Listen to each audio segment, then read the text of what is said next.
تلف کبدی، سرطان کبد، فیبروز کبدی و التهاب کبد یکی از جدی ترین عوارضهای کبد چرب هستند. تو این ویدیو در رابطه با عوارض شدید و وخیم کبد چرب قرار هست با هم صحبت کنیم. کبد چرب میتونه عوارض جدی داشته باشه. در برخی افراد کبد چرب میتونه تا فیبروز و حتی تلف کامل بافت کبد پیش بره.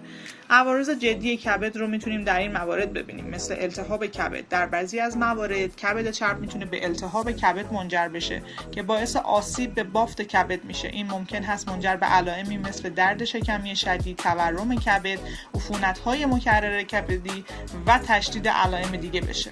فیبروز کبدی در برخی از موارد با تکرار و پیشرفت تجمع چربی در کبد، بافت کبد ممکن هست تغییر کنه و فیبروز کبدی رخ بده. فیبروز میتونه به تدریج باعث کاهش عملکرد کبد و افزایش خطر بروز به تلف کبدی بشه. تلف کبدی چی هست؟ تلف کبدی به عنوان پیشرفته ترین مرحله کبد چرب شناخته میشه که در این مرحله تلف کامل بافت کبد و از دست دادن عملکرد کبد رو شاهد هستیم.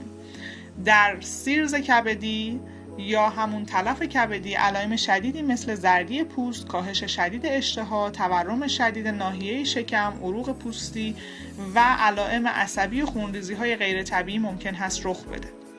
سرطان کبد چرب میتونه خطر ابتلا به سرطان کبد رو افزایش بده. در صورت عدم درمان و پیشرفت بیماری احتمال بروز سرطان کبدی بالاتر میره. در صورت تجربه هر گونه علامت یا عوارضی که نگران کننده هست، بهتره با پزشک خودتون مشورت کنید.